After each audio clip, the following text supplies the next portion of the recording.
मैं सबसे पहले इस गृह के सामने इस विषय को स्पष्ट करना चाहूंगा कि ये विधेयक जो मैं लेकर आया हूं, माननीय अध्यक्ष जी, संविधान के अनुच्छेद 239 ए के प्रदत्त संसद की शक्तियों के अनुरूप में लेकर आया हूं।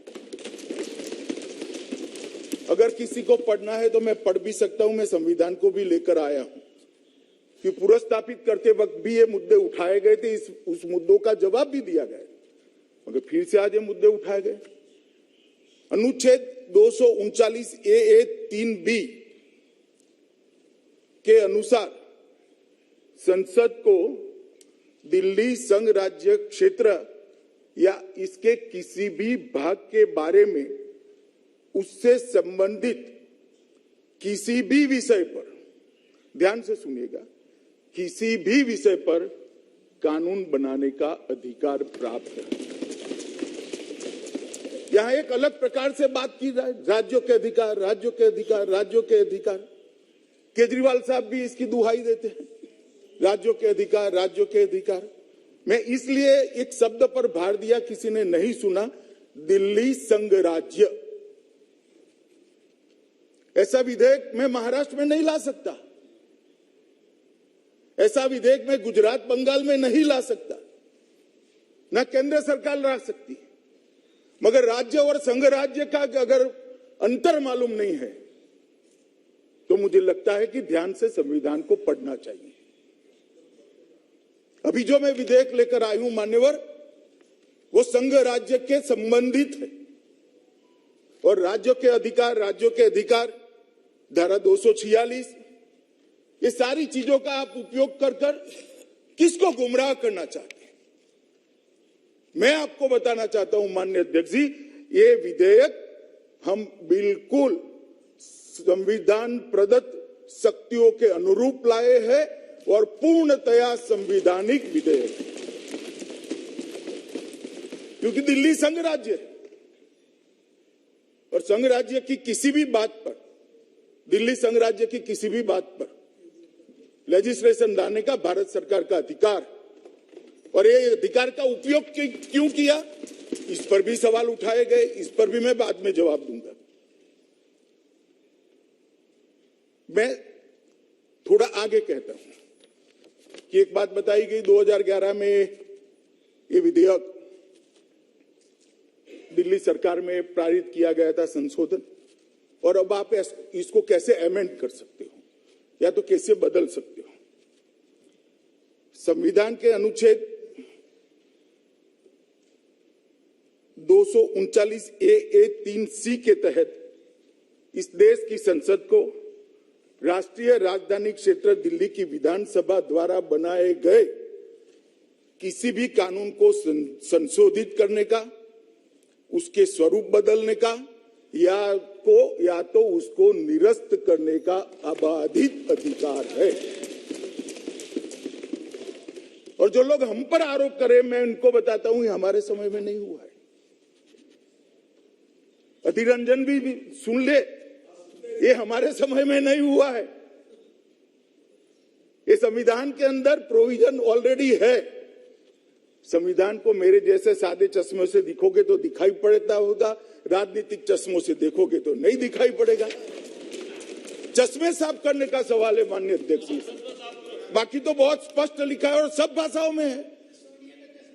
जो हिंदी पढ़ते हैं उसके लिए हिंदी में है, बंगाली पढ़ते हैं उसके लिए बंगाली में है, अंग्रेजी पढ़ते हैं उसके लिए अंग्रेजी में, मराठी पढ़ते हैं उसके लिए मराठी में, सब भाषाओं में है। हाँ, गुजराती में मैं इसी से पढ़कर आया हूं, आप पढ़कर आइए, इतना ही कहता हूं। मान्यवर, अनुच्छेद 246 आर का जो उल्लेख किया गया वो निर्वाचन की विधा के संबंधित है। इस बिल में ध्यान से जिसने देखा होगा उसको मालूम होगा, निर्वाचन की कोई प्रक्रिया के साथ हमने कोई छेड़खानी नहीं की। उल्टा सुझाव आया कि डायरेक्ट चुनाव कर लेते हैं। अरे भाई, हम नहीं कर सकते हैं, संविधान हमें नहीं परमिशन देता है। माननीय अध्यक्ष जी, एक बहुत बड़ा भ्रांति फैलाने का जो प्रयास हो रहा है, मैं उसको सिरे से खारिज करता हूं। ये पूर्णतया संविधान प्रदत्त शक्तियों से लाया गया विधेयक है। इसमें संघ राज्य की शक्तियों पर कोई अतिक्रमण नहीं है और ना हम करना चाहते हैं। माननीय अध्यक्ष जी, उन्होंने कहा, मैं एक पैराग्राफ पढ़ना चाहता हूं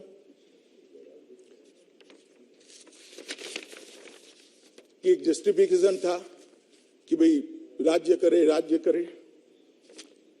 संविधान के अनुच्छेद 239 ए 3C के पहले परंतुक के आधार पर डीएमसी अधिनियम 1957 में संशोधन करने वाला कोई भी विधेयक राष्ट्रपति की सहमति के लिए सुरक्षित किया जाएगा।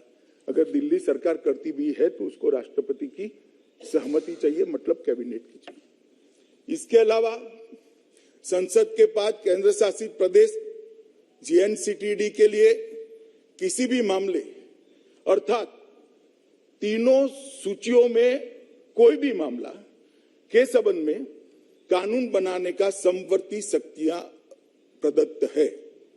इसके अलावा अनुच्छेद 239 ए 3C के दूसरे प्रावधान के तहत भले ही संशोधन अधिनियम को सहमति दी है, संसद किसी भी समय एक ही समान मामले के संबंध में कोई भी कानून बना सकती है, जिसमें कानून में संशोधन करना, अलग अलग करना, निरसन करना सब शामिल है, जो राज्यसभा की विधानसभा के द्वारा ही बनाएगा।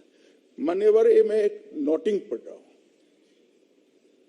और कांग्रेस के मित्रों की जानकारी के लिए, ये नोटिंग जब 2011 का एक कानून आया तब देश के गृह मंत्री, तत्कालीन गृह मंत्री और विद्वान धाराशास्त्री श्री पी चिदम्बरम ने किया हुआ नोटिंग है।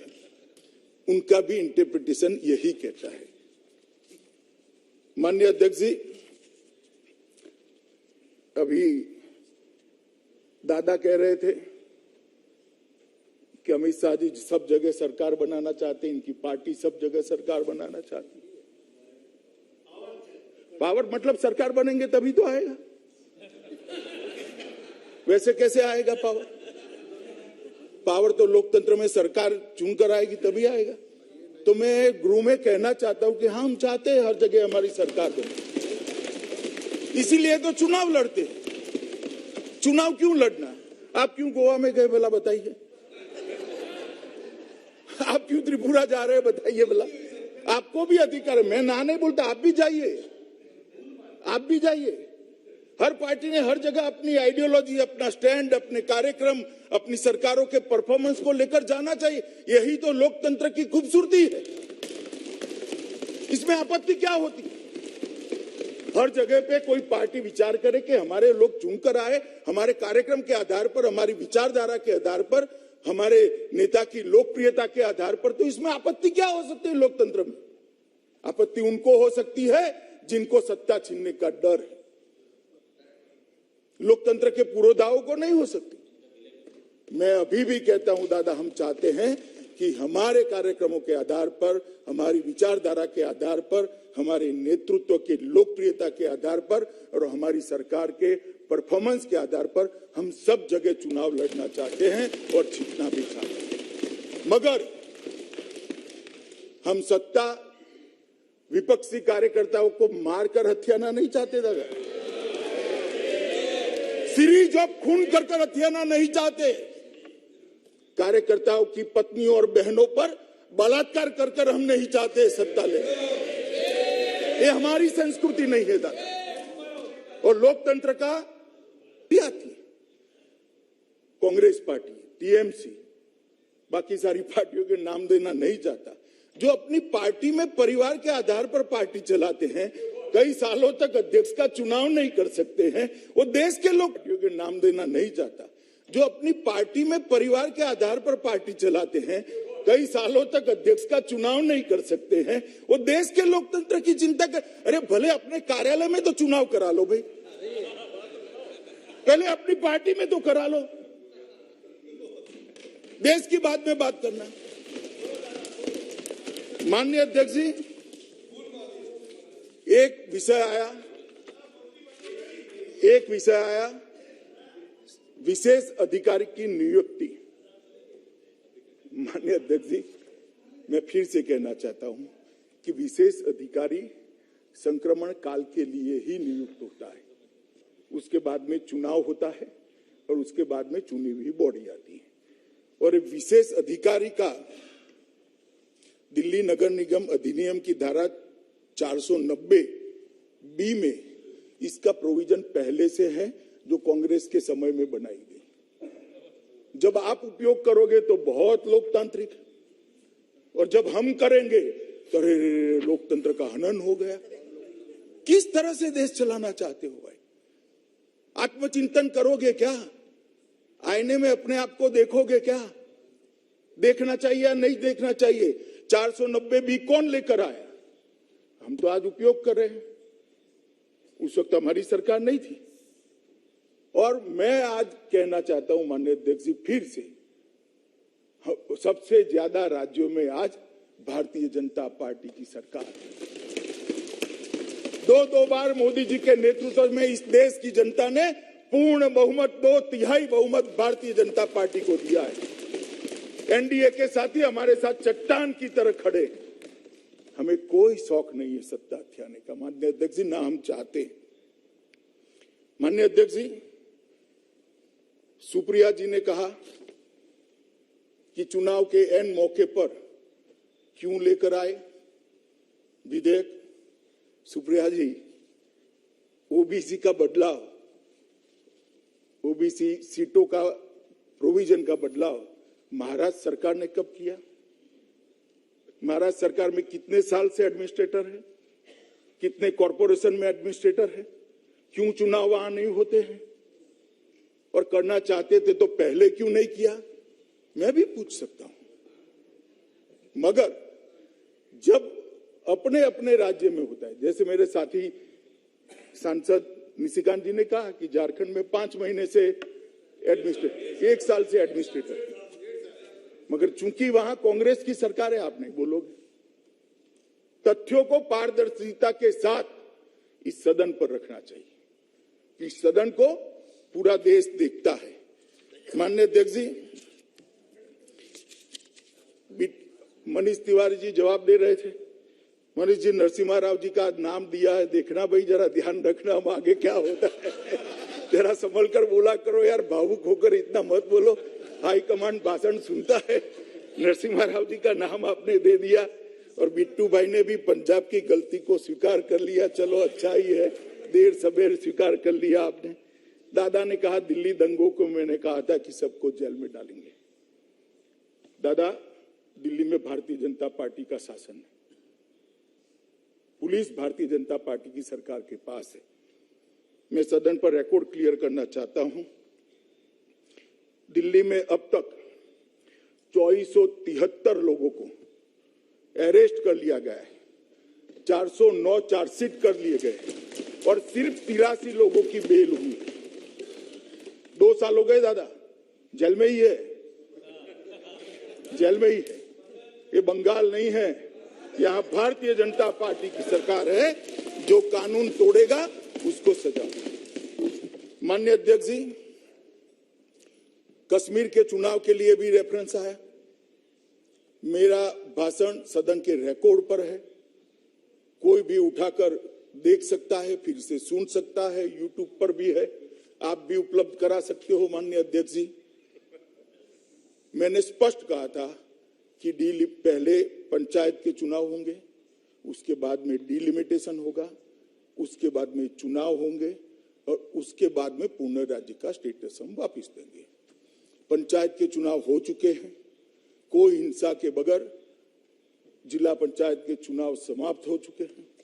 डिलिमिटेशन समाप्त होने के कगार पर है और मैं फिर से सदन पर कहता हूं, गृह में कहता हूं कि डिलिमिटेशन होने के बाद सभी दलों से चर्चा कर हम तुरंत चुनाव कराएंगे। हमें कोई शौक नहीं है राष्ट्रपति।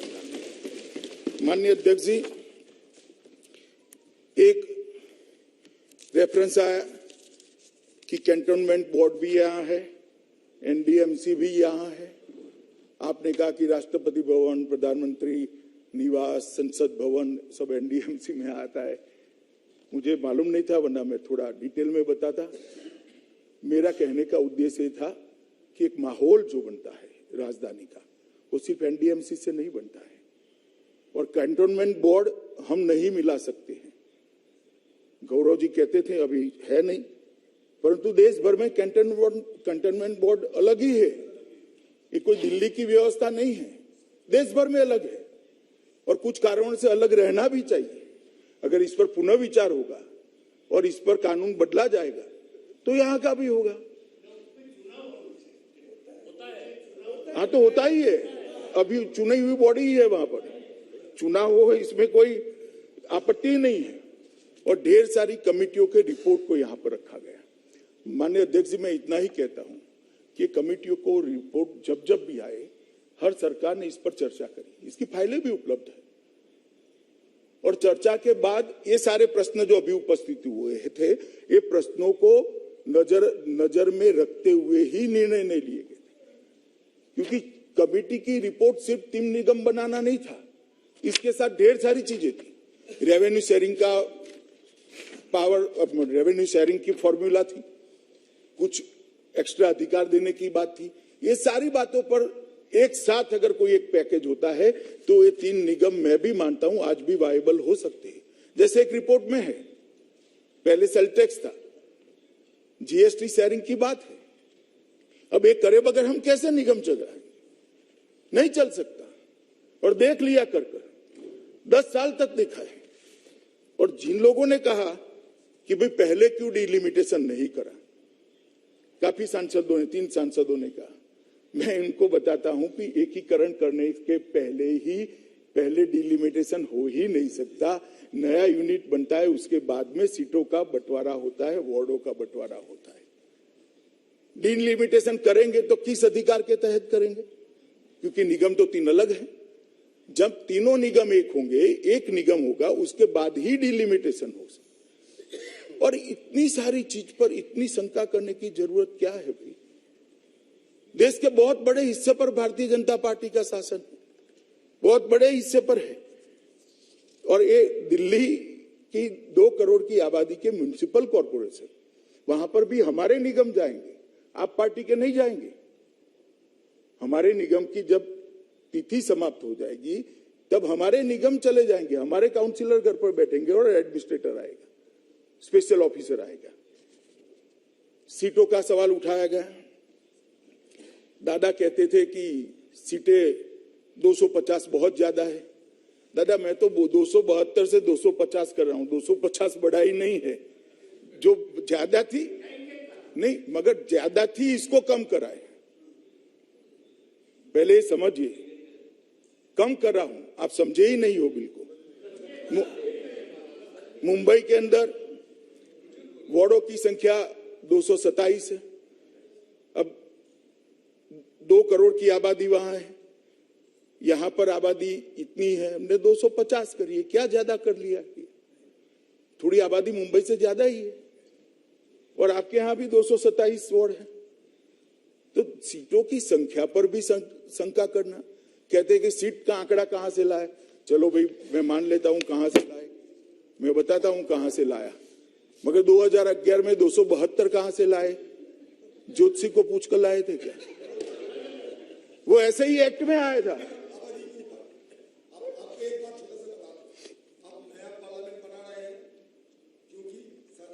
संसद की संख्या बढ़ेगी इस हिसाब से, तो जहां में बैठने की बात नहीं कर रहा भैया, अब तय की होते हैं ना, ना एक नहीं होता है। मैं चुने हुए आबादी जब बढ़ते हैं तो सीटों की संख्या भी बढ़ेगी, मतलब वार्ड भी बढ़ेगी। 272 तो ज्यादा होना चाहिए। अरे बैठिए बैठिए अधीर रंजन जी, बैठिए 2 मिनट बैठ। आप नहीं, मैं आपको और ज्यादा समझाता हूं जिससे आप समझ पाओ। मैं कर रहा हूं कि आपने सवाल उठाया, विपक्ष के कुछ मित्रों ने, कि 272 की संख्या, 250 की संख्या कैसे तय की? तो मेरा इतना ही पूछना है, 272 कैसे तय की थी? इतनी ही बात मैं करता हूं भाई। वो ठीक है, मगर 3 में भी 272 सदस्य नहीं थे उस वक्त। उस वक्त 272 नहीं थे। आंकड़ा कैसे आया? ऐसे ही अनुमान से आता है, कोई आंकड़ा तो रखना पड़ेगा। परंतु हमने ऐसा किया है कि एक आइडियल एक्ट भेजा गया है, उसमें 225 की संख्या है। अगर 2 करोड़ से नीचे आबादी है, यहाँ 2 करोड़ से ज्यादा ही है, इसलिए हमने 250 लिया है। मैं जस्टिफिकेशन आपको बता देता हूं।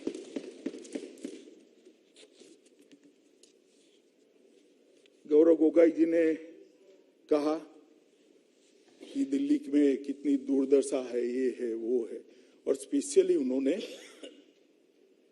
यहां पर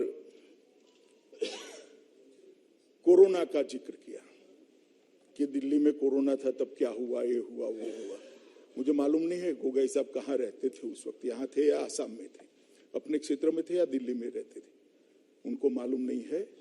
मोदी जी के नेतृत्व में इस देश में कोरोना के खिलाफ जो लड़ाई लड़ी गई है, इसमें इसकी पूरी दुनिया भूरी भूरी प्रशंसा करती है।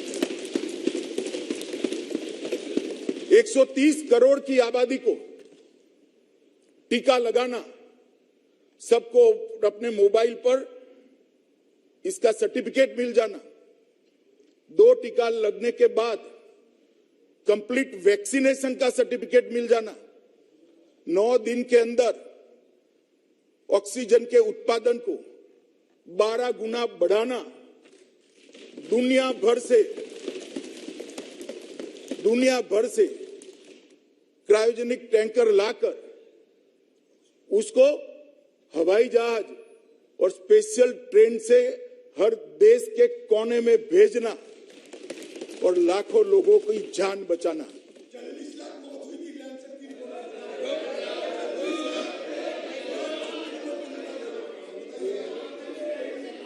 माननीय अध्यक्ष जी,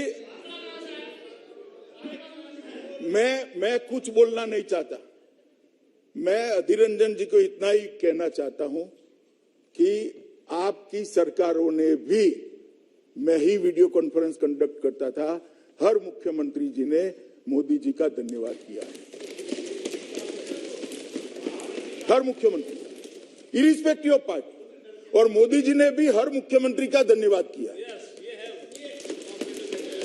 दानिश जी, डर आपके जहन में हो सकता है, सबके जहन में नहीं हो सकता है।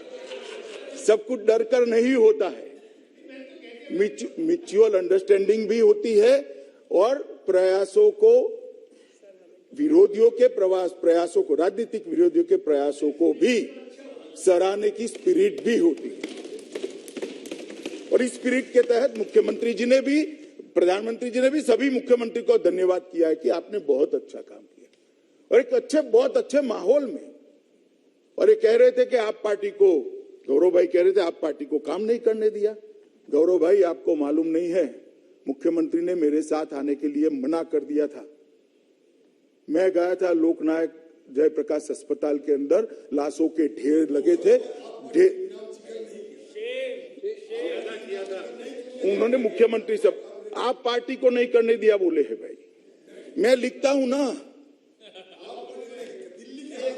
दिल्ली में कौन था तो आप पार्टी, मतलब नहीं, काम नहीं करने दिया।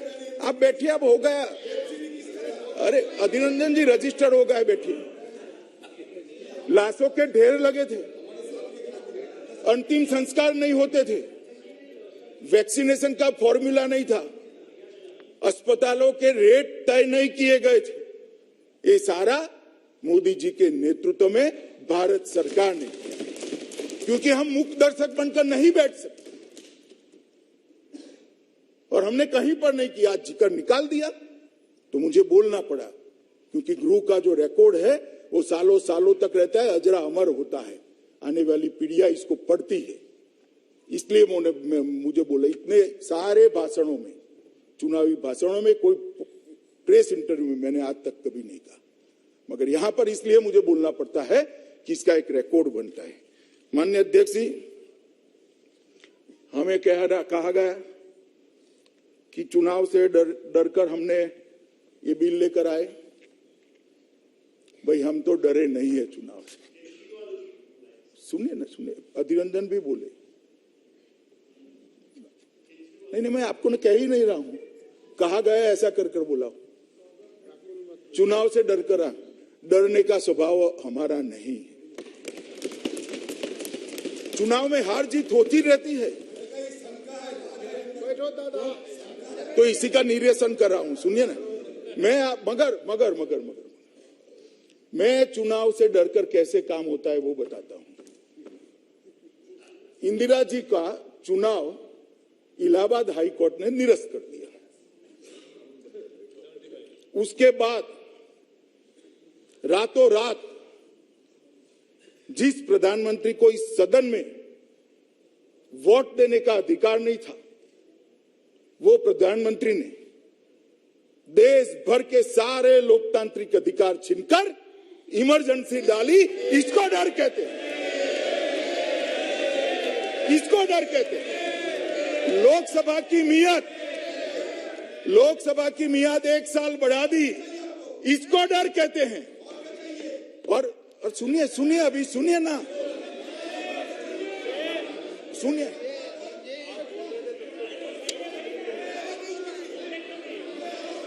माननीय अध्यक्ष जी, इमरजेंसी डर कर लाई गई थी। सारे लोकतांत्रिक पार्टियों के नेताओं को, लाखों लोगों को डर कर जेल की सलाखों के पीछे डाल दिया गया था। सारे अखबारों के एडिटोरियल यहां से तय होते थे। आकाशवाणी पर एक प्रसिद्ध गायक की आवाज को बैन कर दिया गया था। ड्यूएट गाने भी सिंगल आवाज में आते थे। इसको डर कहते हैं। और क्या होगा मैं बताता हूं। जो लोग कह रहे हैं ना कि डर चुनाव के कारण डर से ये टाला गया है, वो डरते हैं। तो 6 महीने बाद चुनाव होगा, क्यों डर है भाई? जनता ही करेगी। अगर जीतने का विश्वास है तो अभी क्यों चुनाव चाहिए? मैं देता हूं बाद में क्यों किया इसका जवाब भी। अगर जीतने का विश्वास है तो क्यों अभी ही चुनाव चाहिए? अच्छे काम किए तो 6 महीने बाद भी चुनाव जीत सकते हो। डर इसको कहते हैं कि अभी चुनाव करा लो, आनंद फानंद में जीत जाए। मगर माननीय अध्यक्ष जी, मैं कहने आया हूं कि अगर किसी को डरना है तो किसको डरना है? ये 5 राज्यों के चुनाव का हवाला देकर कहते हैं कि परिणामों से भारतीय जनता पार्टी डर गई और आप पार्टी से डर गई। उत्तर प्रदेश में आप पार्टी 349 सीटों पर चुनाव लड़ी, सभी पर जमानत जब्त। उत्तराखंड में 70 सीटों पर चुनाव लड़ी, 68 सीटों पर जमानत जब्त। गोवा में 39 सीटों पर चुनाव लड़ी, 35 सीटों पर जमानत जब्त। पंजाब में अच्छा परफॉर्म करा, मणिपुर गए नहीं। हम किससे डरे भाई? मैंने सुना था, आपका भी बताता हूं। बैठो कांग्रेस का भी बताता हूं।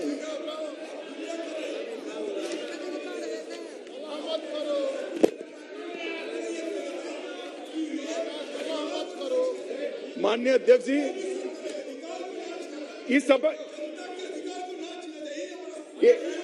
इस विषय पर भी मैं आता हूं भाई।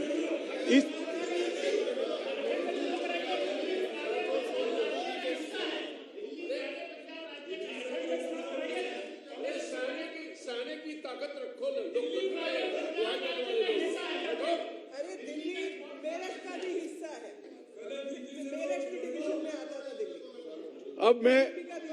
अब मैं सुनिए, कांग्रेस पार्टी के काफी सांसद बोले डरना। भाई हम क्यों डरे? हमें डरने जैसे परिणाम ही नहीं है। कांग्रेस पार्टी 454 सीटों पर चुनाव लड़ी, कांग्रेस पार्टी 575 सीटों पर चुनाव लड़ी, 475 सीटों पर जमानत जब्त। अब डरना किसको है भाई? डरना किसको है? देश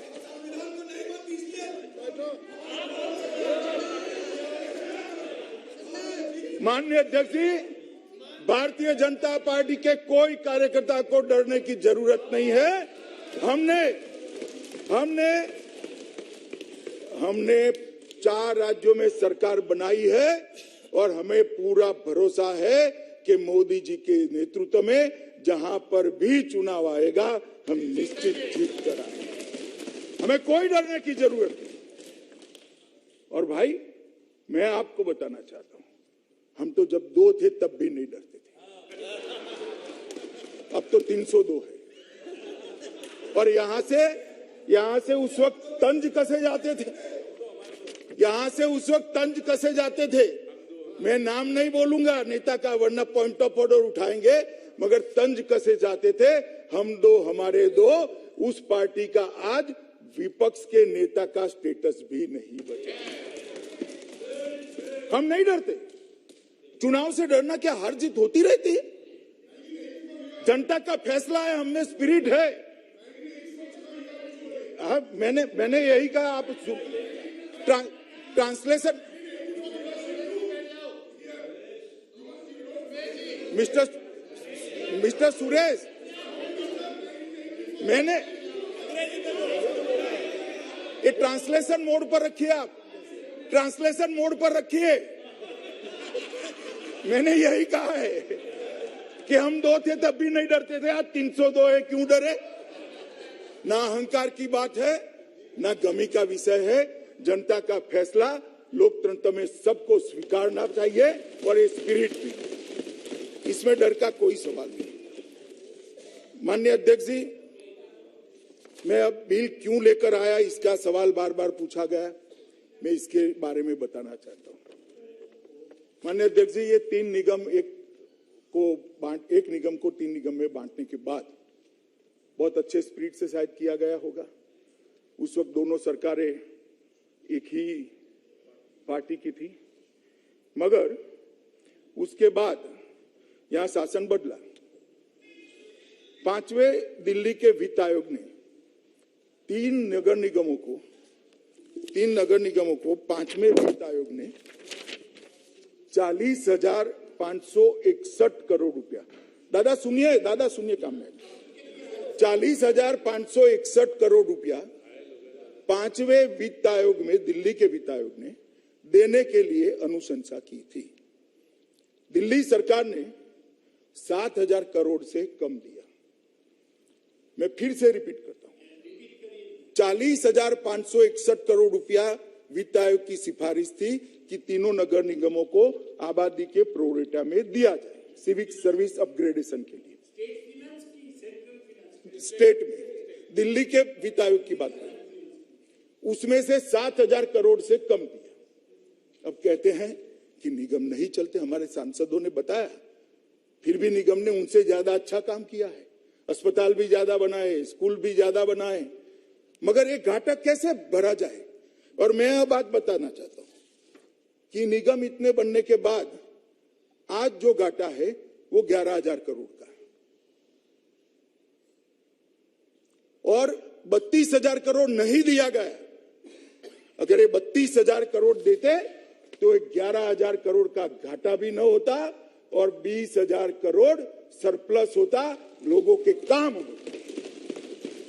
किसकी जिम्मेदारी है, किसकी जिम्मेदारी?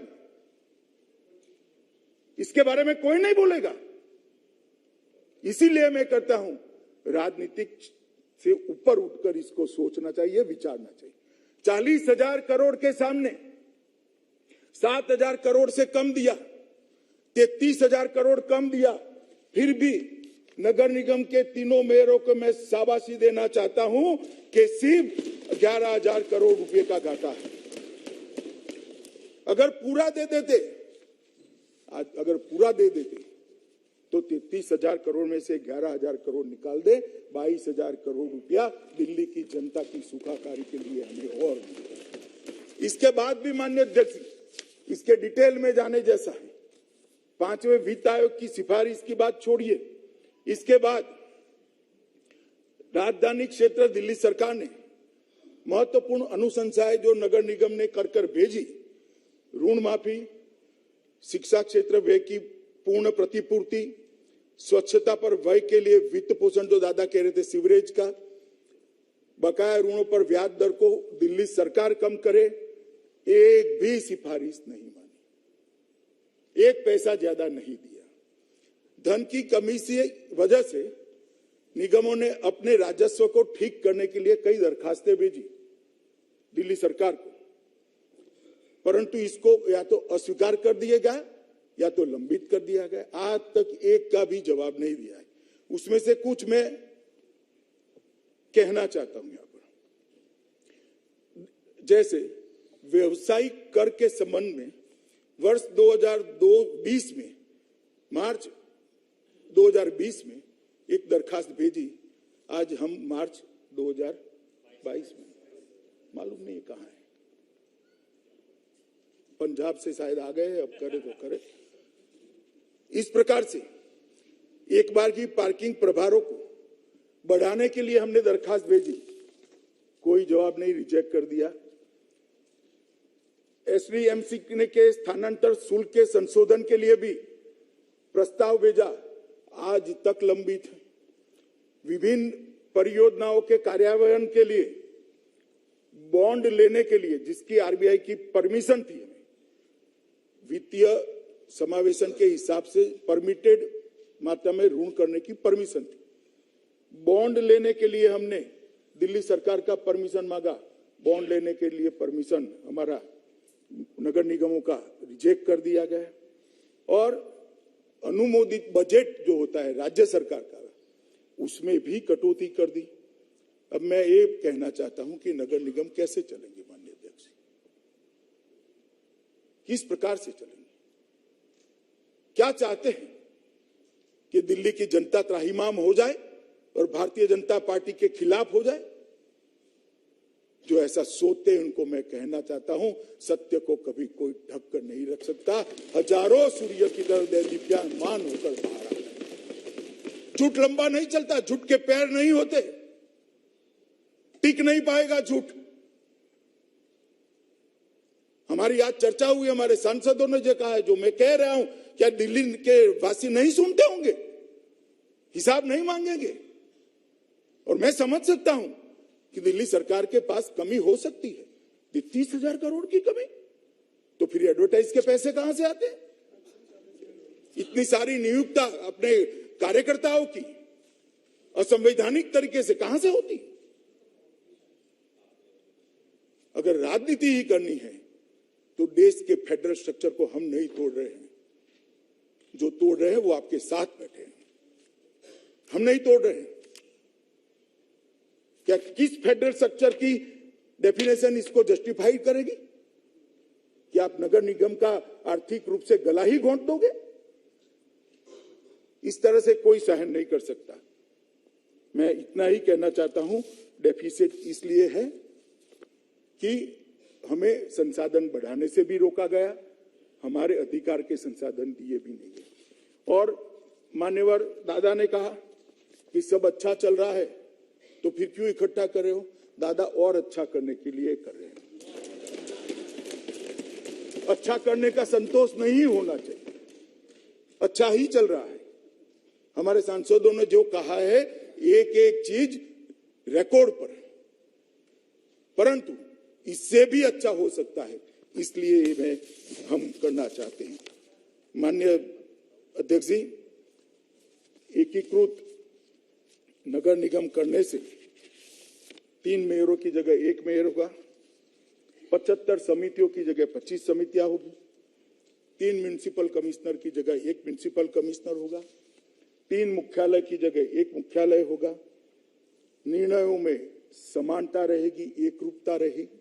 एक ही शहर में 2 प्रकार के कर के स्ट्रक्चर नहीं रहेंगे, वित्तीय स्थिति भी अच्छी रहेगी और लगभग 150 करोड़ का खर्च सालाना इससे कम होगा। माननीय अध्यक्ष जी, मैं आज इतना ही कहना चाहता हूं कि भारत सरकार मुख्य प्रेक्षक बनकर नहीं रह सकती। दिल्ली देश की राजधानी है, देश की राजधानी की नगर निगम से यहाँ की सिविक सेवाओं के कारण पूरी विश्व भर में देश की छवि बनती है। अगर इतनी ओछी राजनीति दिल्ली राजधानी क्षेत्र के अंदर हो रही है तो हमें इंटरवीन करना ही चाहिए, न करते तो गलत था, इसलिए और उचित समय पर। कि 5 साल निगम के थे, समय समाप्त होगा तब तो एकीकरण करेंगे। चुने हुए प्रतिनिधियों का अधिकार कैसे ले लेंगे? नहीं ले सकते।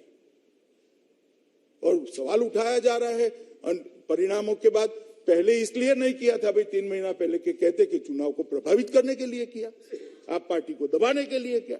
हमने चुनाव की राह देखी, अब इसमें भी आपको अच्छा नहीं लगा, हम क्या कर सकते हैं? और मैं अभी भी कहना चाहता हूं, सारे सांसद, बहुत स्टडीड सांसद है, सबको कहना चाहता हूं कि जब भी बिल पर कोई आपके मन में, अधीर रंजन जी ने कहा हमें शंका है, एक फोन उठाकर अधीर रंजन जी मेरे साथ बात कर देते, मैं तो निरसन कर देता शंका का।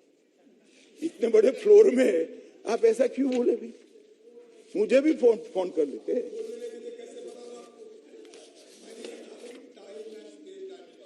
मैं टाइम का ही जस्टिफिकेशन दिया भाई, मैंने टाइम का ही जस्टिफिकेशन दिया।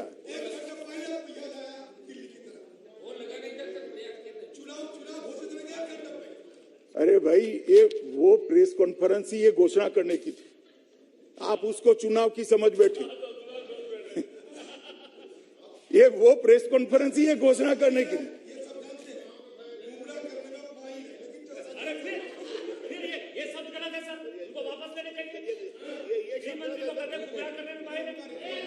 क्यों आप ऊपर में बोल के क्यों रिकॉर्ड में लाते हैं? रिकॉर्ड में नहीं जा रहा। माननीय सदस्यगण जो ये बोलते हैं ना, न तो रिकॉर्ड में जाता न टीवी में जाता, इसलिए आप बोल के और टीवी में ला देते हो। अंत में मैं बताना चाहता हूं, ये बिल को हम दिल्ली नगर निगम की सेवाओं को चुस्त दुरुस्त करने के एकमात्र उद्देश्य से लाए, ढांचागत सुविधाओं को और मजबूत करने के लिए लाए, नगर निगमों को आत्मनिर्भर बनाने के लिए लाए, नगर निगमों को स्वावलंबी बनाने के लिए लाए हैं, और जब चुनाव समाप्त हो जाए, जो भी पार्टी जीत कर आए, आत्मसम्मान के साथ दिल्ली जनों की सेवा कर ले, इसलिए आए। अतः मैं सभी लोगों को निवेदन करूंगा कि पक्षापक्षी से ऊपर उठकर इस बिल को सर्वानुमत से आप लोग सहयोग दीजिए, ऐसा मेरा आप सभी से निवेदन है।